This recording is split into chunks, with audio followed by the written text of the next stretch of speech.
J'ai des jeunes pousses qui arrivent dans celle-ci. Je suis trop contente.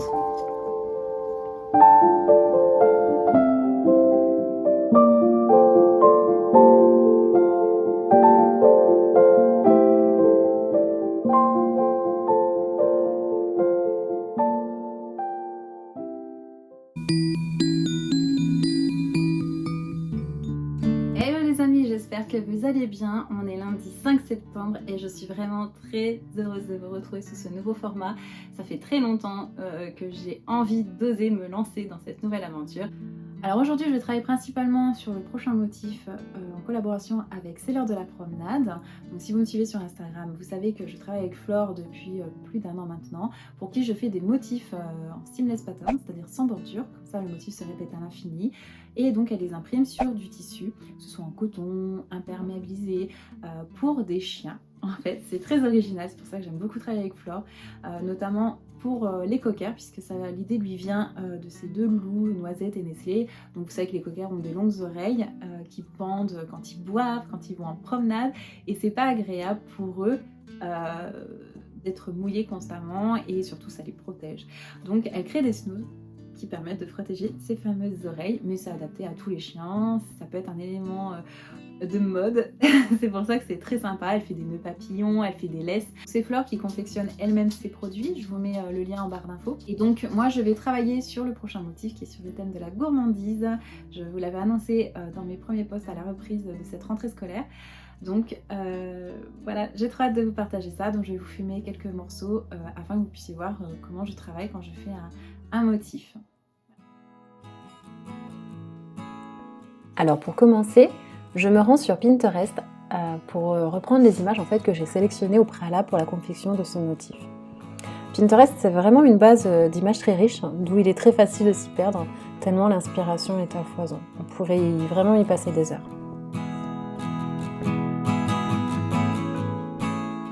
Alors là, comme vous pouvez le voir, en fait, le week-end précédent, j'avais pris un peu d'avance en commençant quelques esquisses. Et donc là, en fait, je vais attaquer les boches pour le mug de chocolat chaud qui sera forcément très gourmand. Donc, je vais vous laisser regarder ça tranquillement.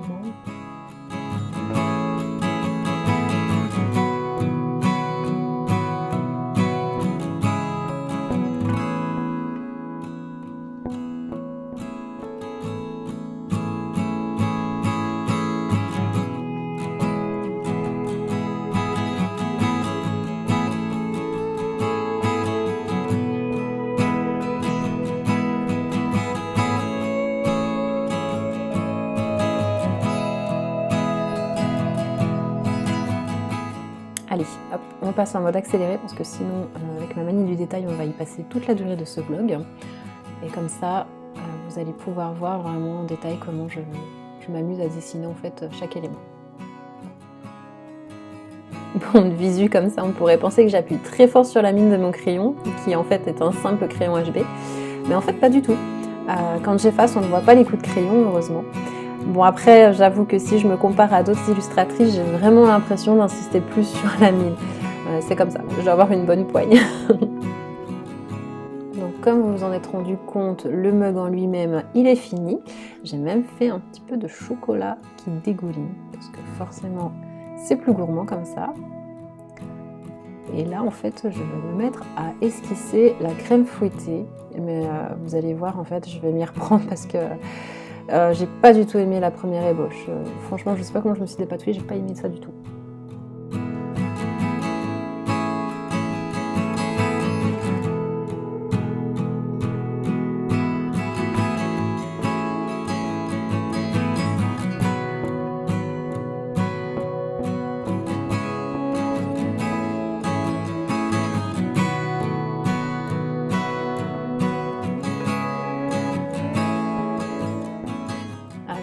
On y ajoute une paille, des marshmallows, forcément. Et puis vous allez voir qu'avec la mise en peinture, je vais ajouter un effet de chocolat en poudre. En fait, je vais faire des petits points de couleur chocolatée en fait pour montrer vraiment le cacao qu'on saupoudre au-dessus de la chantilly parce que je suis très gourmande de chocolat comme ça.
l'après-midi et je me suis attelée aux muffins. Parce que comme vous avez pu le voir, en fait, le reste de la matinée, après avoir fait le mug, et ben, en fait, j'ai avancé un petit peu sur les marrons, les marshmallows à côté, les petits cookies, et puis l'orange. Voilà, donc j'ai quand même bien avancé. Donc là, il est temps d'attaquer un autre gros élément. Vous allez voir, j'ai eu un peu de mal avec cette petite caissette en papier, j'ai dû me reprendre à faire les bords, j'y suis arrivée.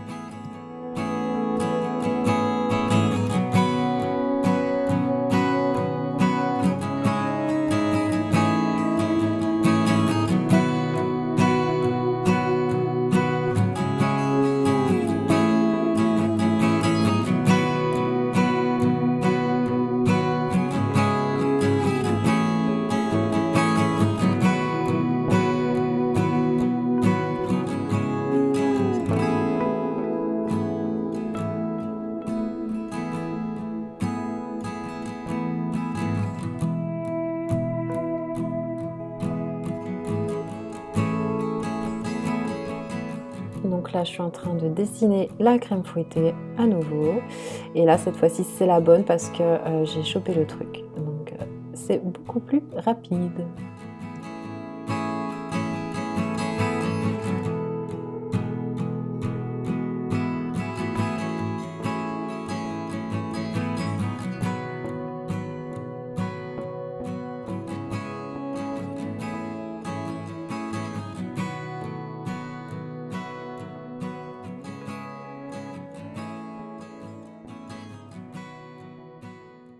Et voilà le résultat de tous les éléments sur cette feuille.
Aujourd'hui, je vais enfin me remettre à l'aquarelle. Je crois que c'est depuis avril-mai que j'ai pas touché à mes pinceaux et ça me manquait quand même parce que je vous avoue qu'avant j'étais vraiment anti-art digital et depuis que j'ai acquis l'iPad en début d'année, je crois, oui c'était en début d'année, et ben en fait je ne jure que par ça parce que c'est vraiment pratique de travailler sur tablette au final.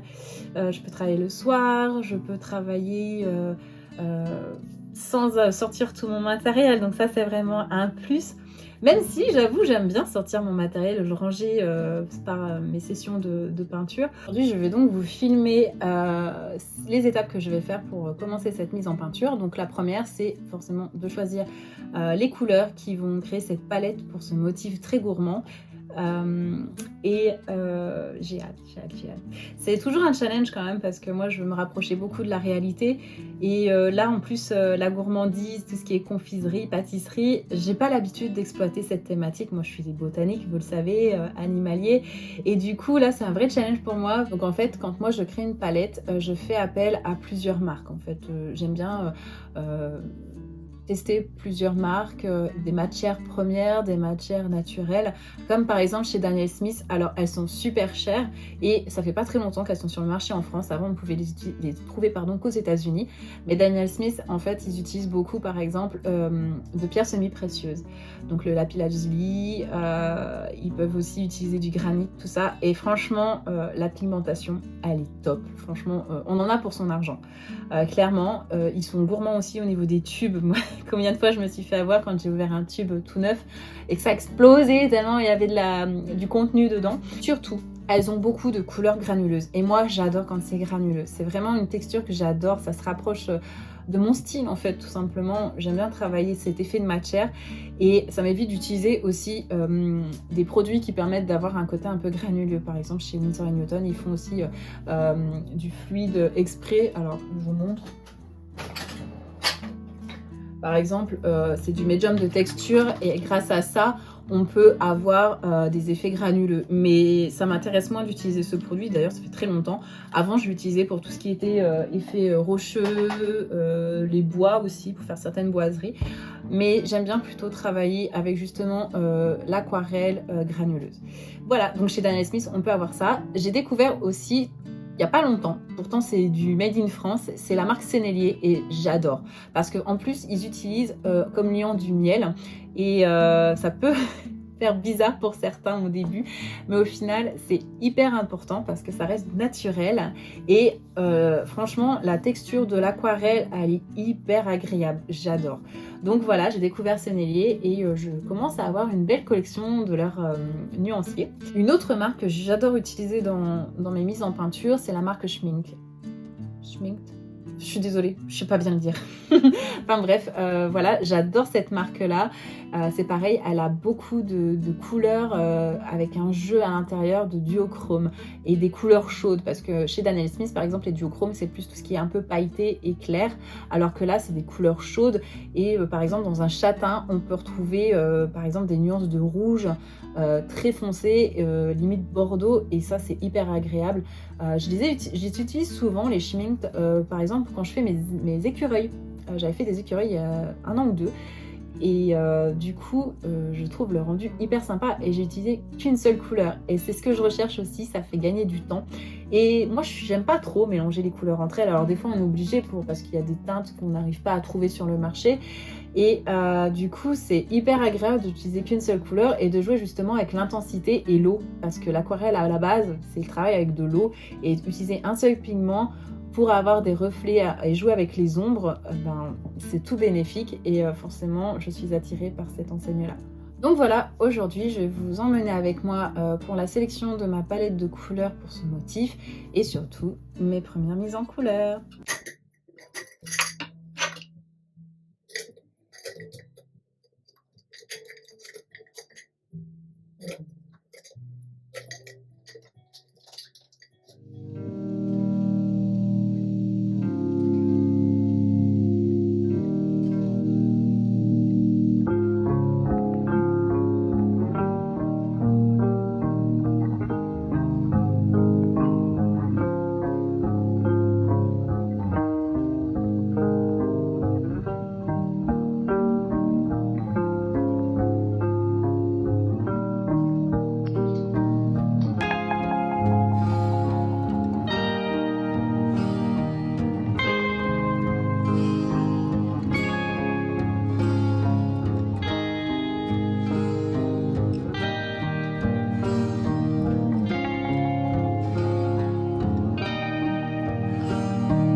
Alors je rebascule en voix off.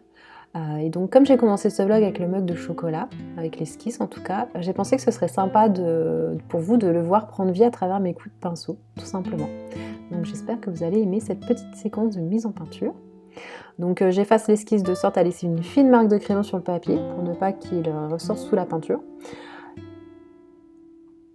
Et là, je prends le godet de couleur dont j'ai besoin. Là, il s'agit du marron de Perylene de chez Winsor & Newton, qui je trouve a une teinte rouge qui ressort très bien. Et puis je viens mouiller au préalable les contours de l'élément, ce qui me permet en fait, pour le pigment de l'aquarelle, de mieux se répartir sur la feuille à mon sens.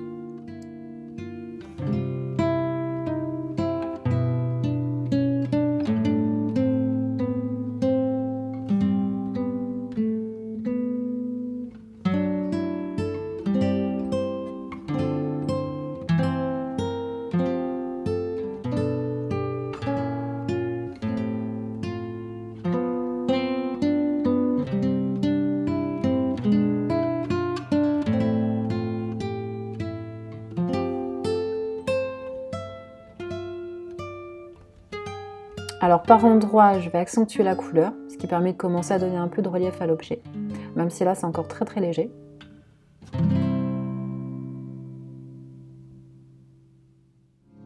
Bon, brièvement, vous pouvez voir qu'en fait j'enlève le surplus d'eau avec la couleur sur le papier, tout simplement pour créer des espaces plus clairs qui vont être utiles pour la suite en fait, pour le jeu de relief.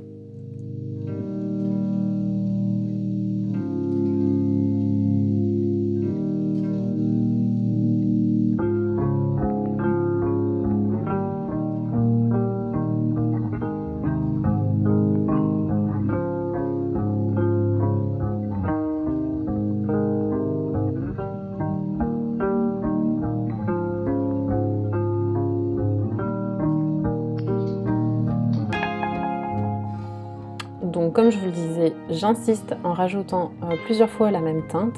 Et donc là, après une première couche bien sèche, je reviens par-dessus pour bien accentuer la couleur, tout en gardant l'esprit, tout simplement, le jeu de clair-obscur, pour vraiment garder les zones claires vraiment en évidence.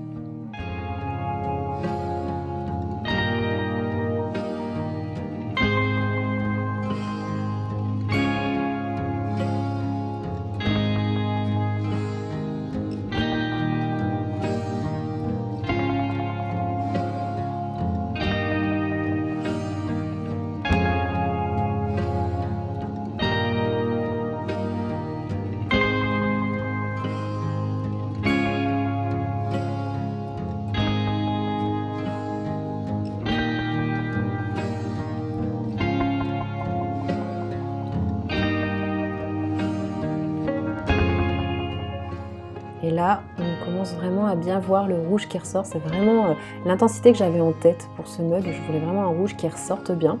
Même si c'est pas un rouge vif comme on a l'habitude d'avoir pour Noël. Justement, je voulais un tout petit peu plus discret, un petit peu plus vintage en fait. Et là, je trouve que c'est pile poil ce que je voulais comme intensité. Donc c'est parfait.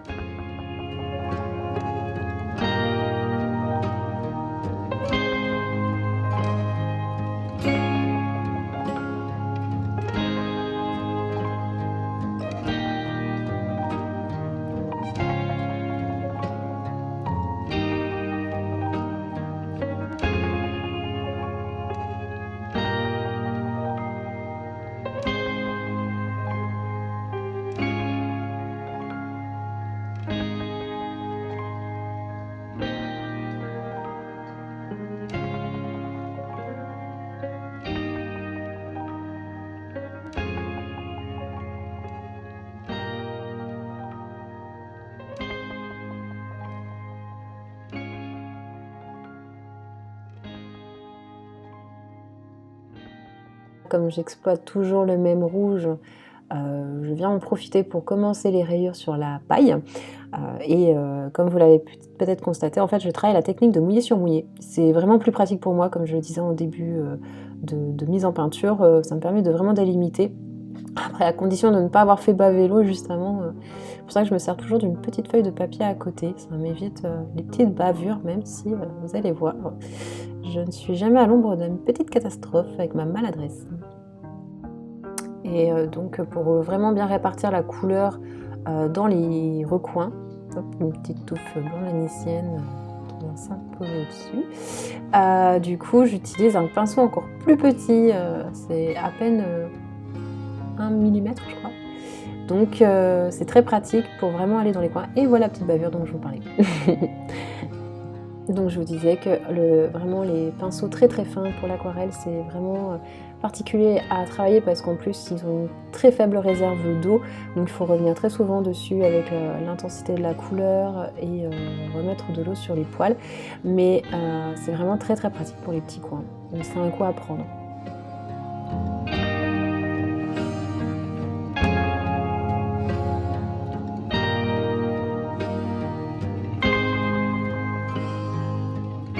Là, j'utilise un pinceau plat spécial en fait, alors je ne saurais plus vous dire la référence, ça fait tellement longtemps que je l'ai. C'est vraiment un pinceau plat qui me permet en fait d'effacer justement, d'estomper, ça dépend des pigments parce qu'il y en a certains qui ont du mal à vraiment s'effacer, il y a certaines couleurs qui se diluent complètement à l'eau, et d'autres pigments très forts qui, comme là le rouge, ça fait un petit peu de bavure mais c'est pas grave parce que c'est une planche d'éléments que je pourrais retoucher sur l'ordinateur.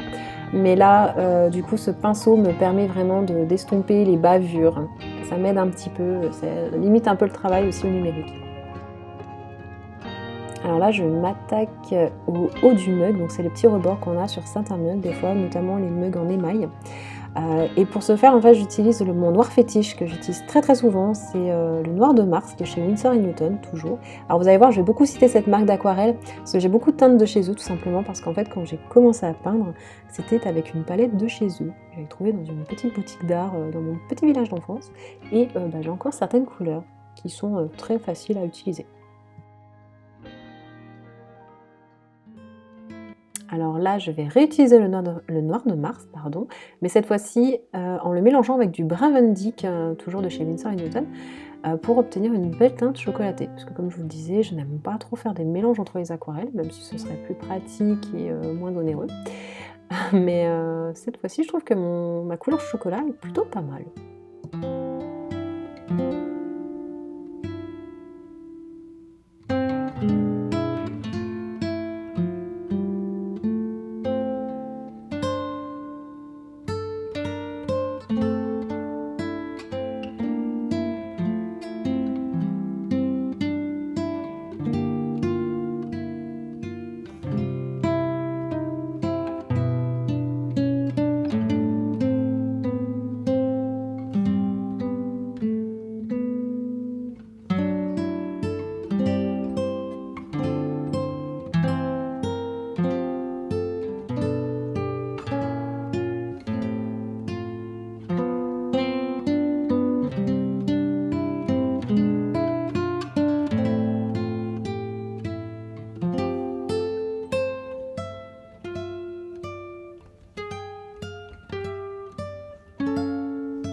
Je dois avouer que je suis quand même très contente du choix des couleurs que j'ai prises parce que là ça ressort vraiment pas mal sur le mug. Je sais pas ce que vous en pensez, mais j'aime beaucoup.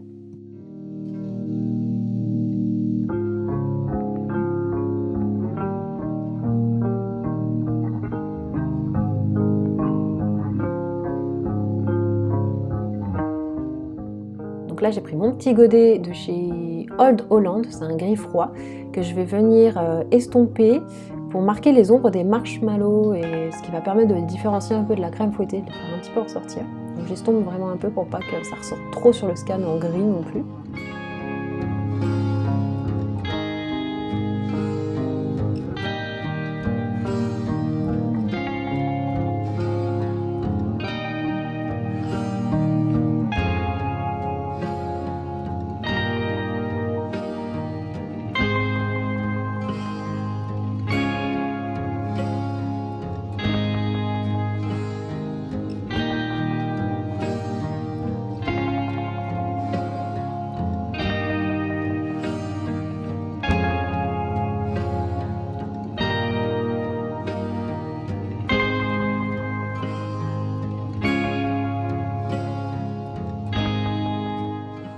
Puis là, je dilue à nouveau le reste de mon mélange noir et brun pour avoir cette teinte chocolatée sur la chantilly en fait. Je viens déposer la couleur sur la chantilly pour marquer les ombres un petit peu. Et vous savez, comme quand on fait un chocolat chaud, la chantilly elle fond très très vite, surtout si votre lait est très chaud, ce qui est logique. Et donc du coup, je viens marquer ça pour faire ressortir un petit peu comme si le chocolat était en train d'absorber la chantilly.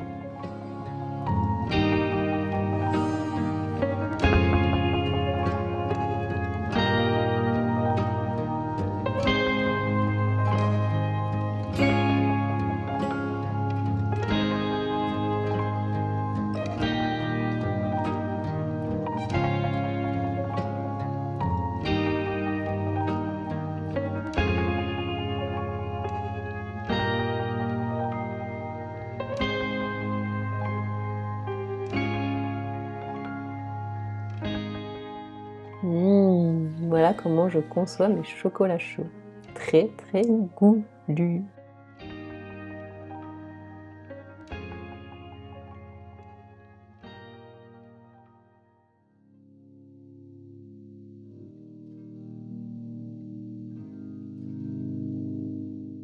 Alors aujourd'hui, pour cette nouvelle journée de mise en peinture, je me suis attelée aux cookies, qui sont à la fois un challenge et un exercice personnel.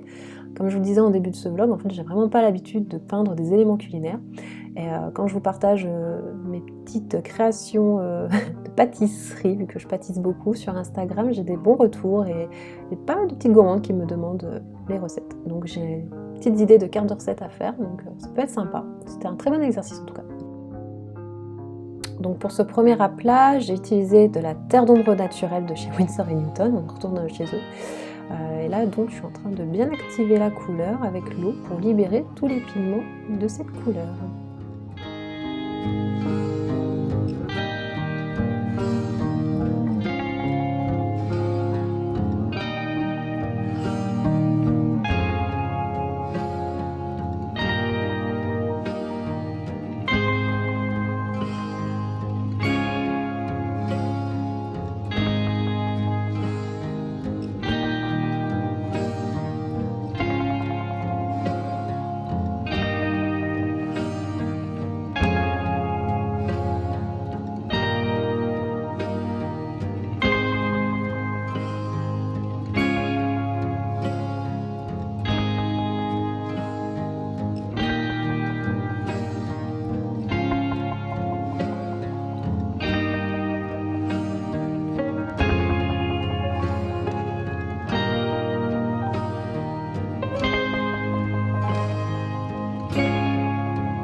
Et donc une fois que les aplats sont secs, je viens déposer en technique sec sur sec, c'est-à-dire que je ne viens pas remouiller les aplats, je dépose directement le pigment au-dessus de ma nouvelle couleur. Donc là c'est de la terre d'ombre brûlée, toujours de chez Winsor & Newton.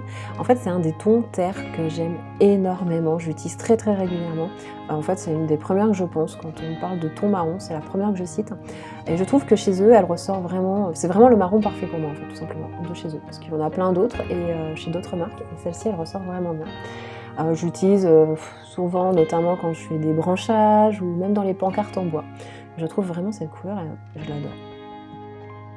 Donc j'estompe vraiment bien à l'intérieur pour fondre les deux teintes ensemble et puis marquer les côtés un peu plus dorés du cookie quand ils sont bien cuits, comme on les aime, côté croustillant.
Coucou, on est jeudi 15 septembre, ça fait un petit moment que je ne me suis pas montrée face cam. Je suis toujours dans la conception de mon titre, donc j'ai quand même bien avancé. Après, je vous avoue que j'ai beaucoup de mal à m'en remettre.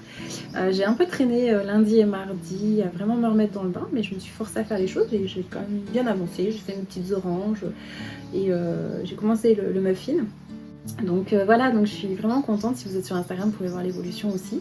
Et en même temps, je filme donc ce vlog, je filme aussi pour faire des réels sur TikTok et Instagram, donc ça prend du temps, l'air de rien. C'est pour ça aussi que je suis un petit peu en mode escargot pour ce motif. Voilà, et puis j'ai encore plein d'autres projets. J'aimerais aussi avancer sur mon livre, mais j'avoue que du coup, je me concentre vraiment uniquement sur ça. Je fais une chose à la fois, parce que sinon je vais vite me perdre. Et je vais aussi très vite perdre mon énergie. C'est les erreurs que j'ai faites dans le passé par rapport à tout ça. Et donc du coup, même si c'est hyper frustrant pour moi de ne pas faire toutes ces choses que j'ai en tête, et ben je prends une chose à la fois et je fais mes priorités. Donc là, ma priorité, c'est vraiment de vite envoyer le fichier à ma cliente. Donc voilà. Et donc une nouvelle séance d'aquarelle aujourd'hui. Comme je vous l'ai dit précédemment, j'ai bien avancé depuis la dernière fois que j'ai filmé. Et là du coup je finalise les bâtons de cannelle. Alors vous allez me dire, j'ai fait les bords un peu plus clairs. En fait tout simplement c'est pour les démarquer, pour que ça ressorte un peu sur le motif, comme c'est un motif qui va être imprimé sur du tissu. J'ai trouvé l'idée sympa de les démarquer un petit peu. Hop là on voit toujours ma grosse tête qui vient au-dessus du champ. Désolée. Donc voilà, tout simplement j'ai fait ressortir les bouts du bâton de cannelle comme ça.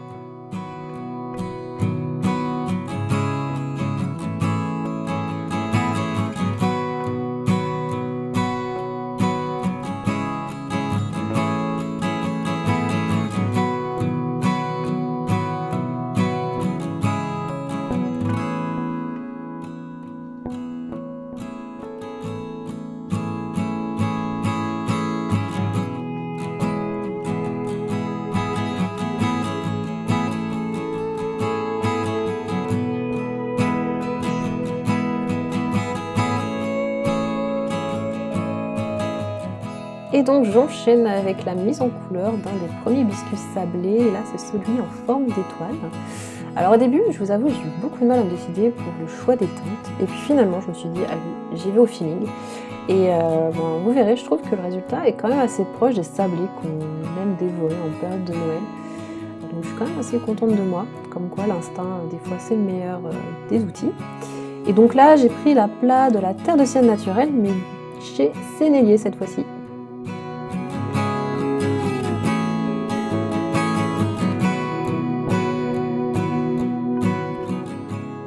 Alors pour la petite histoire, mon fluide à masquer avait séché dans le tube parce qu'en fait j'ai plus du tout l'habitude d'en utiliser.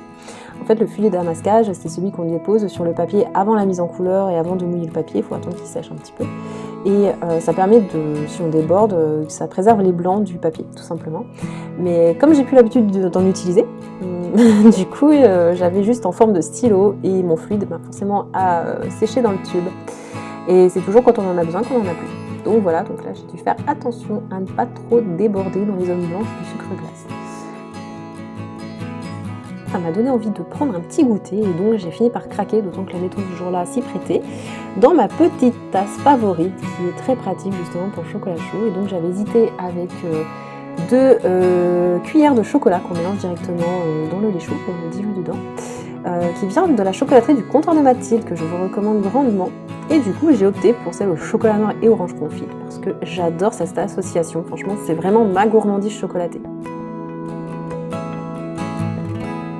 Allez, c'est pas le tout, mais il faut retourner travailler et notamment retourner à mon petit sablier auquel là je suis venue superposer mon fameux terre d'ombre brûlée de chez Winsor & Newton dont je vous parlais tout à l'heure.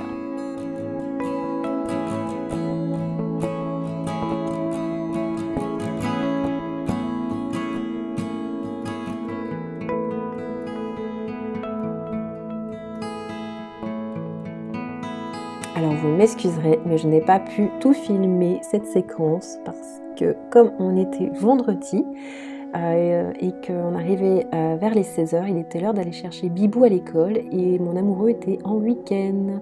Donc on en a profité pour y aller ensemble.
Coucou les amis, on est lundi 26 septembre, il fait tout gris, c'est enfin l'automne, donc je suis à 100% dans mon élément enfin, et il est temps de faire la conclusion de ce premier vlog.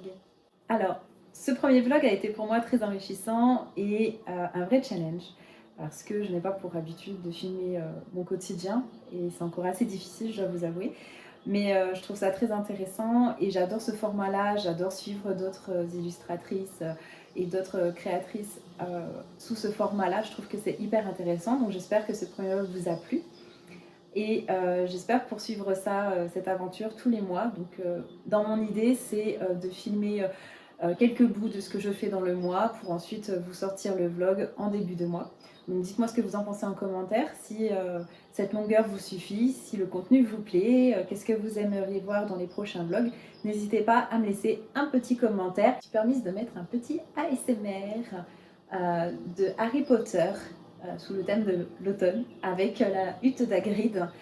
C'est hyper relaxant en fait pour moi de pouvoir écouter ce fond et de vous faire cette conclusion. C'est sur ASMR Weekly que j'ai trouvé ce petit fond d'ambiance, je trouve ça hyper sympa. Là, il est en train de pleuvoir avec toutes les petites citrouilles devant la cabane d'Hagrid. Donc si jamais ça vous intéresse, je vous mettrai toutes les infos en barre d'infos. Donc moi, j'ai ma petite tasse de thé, toujours. Si vous me suivez sur Instagram, vous voyez toujours avec une tasse de thé, j'adore ça. Et là, j'ai une petite tasse de Jack, de l'étrange Noël de Monsieur Jack, que ma soeur m'avait offert. Elle avait ramené ça de Disneyland Paris, parce que comme je me prénomme Julie, il y avait un petit J comme Jack, où il y avait les diamants. Bon, malheureusement, je l'ai passé au lave-vaisselle et les diamants ont disparu.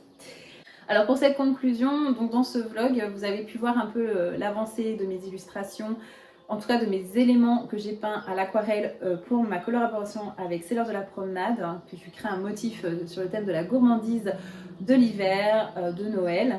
Alors, je pensais avoir le temps de vous montrer la partie numérique. Malheureusement, ça m'a demandé beaucoup plus de temps. En fait, j'avais oublié. Et puis surtout, c'était la reprise de l'aquarelle. Donc, j'ai mis beaucoup plus de temps pour certains éléments. À la fin, je suis très fière du résultat. Et donc, en fait, comme je filme également pour vous faire quelques réels sur Instagram, et bien, malheureusement, ça m'a pris beaucoup plus de temps. Mais je vous mettrai une partie de la séquence numérique dans le prochain vlog, promis. La reprise a été assez compliqué, j'arrivais pas à tenir mes pinceaux, j'avais l'impression d'avoir perdu complètement mes repères. Heureusement, c'est revenu, ouf. Mais voilà, je pense que la caméra aussi m'a un peu intimidée, comme je disais, c'est assez particulier quand même de se filmer comme ça, seul chez soi, à se juger aussi, donc c'est pas facile, déjà que je suis quelqu'un qui se remet très facilement en question. Donc voilà, c'était vraiment un challenge et j'espère que ça vous aura plu. Pour ceux qui me connaissent un peu, j'avais un Bookstar, mais j'avoue que je ne prends plus le temps de l'alimenter parce que ça me demande beaucoup de temps aussi de faire des chroniques. Je vais vous parler du livre. Je n'ai pu lire qu'un livre ce mois-ci parce qu'il était énorme, mais c'est le fameux Crescent City, le tome 1, écrit par la talentueuse Sarah J. Maas, qui est une américaine. D'ailleurs, je trouve qu'elle ressemble trop à Taylor Swift. Vous ne trouvez pas? Donc, je trouve que... En plus, j'adore cette chanteuse, donc voilà. Ce livre, je comprends pourquoi c'est un de ses coups de cœur, parce que très franchement, c'est devenu un de mes livres favoris aussi. Sarah, je connais sa plume à travers forcément la fabuleuse et très connue saga d'un palais d'épines et de roses. Bryce, elle est, mais c'est une guerrière, c'est une superwoman en fait, tout simplement. Et franchement, on s'attache très vite à ce personnage et encore une fois, c'est tellement bien écrit qu'on arrive à se mettre dans la peau des personnages. Ça s'enchaîne d'une dinguerie. En fait, ça se lit vraiment facilement. Faut pas avoir peur en fait des pages parce que ça se lit hyper facilement. Bon, après, il y a toujours un passage où c'est un peu long parce qu'il faut que ça démarre, il faut qu'on s'imprègne des personnages, il faut qu'on s'imprègne des lieux, de l'histoire. Et Sarah, elle est la reine aussi des indices et des petites pièces qu'elle dispose par-ci par-là. Et quand tout se réunit à la fin, ça fait une explosion. C'est des révélations, c'est des enchaînements d'actions et on ne s'ennuie pas. Je l'ai fini en 2-2. Waouh, c'était une sacrée pépite. Franchement, si vous n'avez pas encore lu du Sarah J. Maas, si vous aimez le fantastique, le fantasy, mais foncez parce que tout ce qu'on peut aimer est à l'intérieur. C'est vraiment une auteure très talentueuse, les descriptions sont ouf. D'ailleurs, beaucoup m'ont dit attention, au début tu vas mettre du temps à te mettre dans l'univers. Et ben pas du tout en fait, j'étais hyper étonnée parce que, à part les 2-3 premières pages que je me suis remise à lire plusieurs fois, et ben j'ai trouvé que j'avais beaucoup moins de mal à me mettre dans l'histoire. À la différence d'un palais d'épines et de roses, je me souviens que le premier chapitre, j'ai dû le relire 1 ou 2 fois parce que j'avais du mal à m'imprégner de l'univers. Alors peut-être parce que maintenant je connais mieux la plume de Sarah et que ça a été beaucoup plus facile pour ce tome-là. Cette autrice, elle sait nous prendre par tous les sentiments. J'en ai pleuré, j'ai larmes faciles en plus, hein, mais là j'en ai vraiment pleuré tellement il y a un passage qui est hyper éprouvant pour moi. Et j'adore. Franchement, ce livre, c'est vraiment une pépite. Et en plus, il y a 4 tomes, donc 4 pavés comme ça, ça va être une sacrée saga. Mais j'attends la suite avec impatience. Je vais vous parler de ma palle pour octobre. Alors maintenant, je raccourcis beaucoup mes pales parce que quand j'étais sur tout ça, je faisais beaucoup de grosses pales et j'arrivais jamais à les finir. Et là, je me suis dit, je vais vraiment faire quelque chose dans le thème de l'automne. Et donc du coup, que serait-ce un automne sans mon automne cosy, le premier livre illustré de Caroline Millet, donc connue sous K.O. From Mon Langue. J'adore cette illustratrice, je l'ai découverte il y a 2-3 ans sur Instagram, parce qu'elle adore l'automne, forcément. Et c'est la reine de l'automne en France, et waouh, je suis vraiment émerveillée à chaque fois qu'elle fait ça. D'ailleurs là, elle va sortir une nouvelle vente de ses mugs d'automne, et j'ai trop hâte, parce que je sais que je vais craquer. Celui-là, il me fait trop de l'œil. Donc voilà, je ne peux que vous recommander aussi cette artiste et ce livre si vous êtes fan de l'automne. Elle a vraiment tout réuni. Il y a des recettes que je vous recommande de faire, notamment ces petits cupcakes de réconfort. Maman, est-ce que je peux vous montrer d'autres? Voilà, par exemple les bricolages d'automne. Franchement, ce livre illustré est très complet et du coup, j'ai vraiment plaisir à le retrouver en fait pour l'automne. Donc voilà, déjà, ce premier livre. Donc après ça se lit pas, enfin moi je lis pas en linéaire, je lis vraiment avec des parties que j'adore énormément, retrouver tous les ans. Ensuite, il y a Sorcery of Thorn. C'est une histoire de sorcière, forcément, avec des grimoires, des livres, des bibliothèques. Donc je me suis dit, ça tombe très bien pour le mood de l'automne. Et aussi, La 9e maison, de Leigh Bardugo. Qui a écrit aussi toute la saga Grisha. Et du coup, Grisha, je l'ai vu en série, mais j'ai toujours pas lu les livres. Donc là, il est question de magie. C'est une jeune femme qui est capable de voir les fantômes, donc ça m'intrigue énormément. Et il y a toute une enquête derrière. Donc voilà, ma petite palle d'automne pour ce mois d'octobre. Je vais m'arrêter là. J'espère que ce vlog vous aura plu. Si vous aimez aussi mes petites chroniques, n'hésitez pas à me le faire savoir, je pourrai continuer par la suite. Je vous souhaite donc un très bel automne les amis. Prenez soin de vous.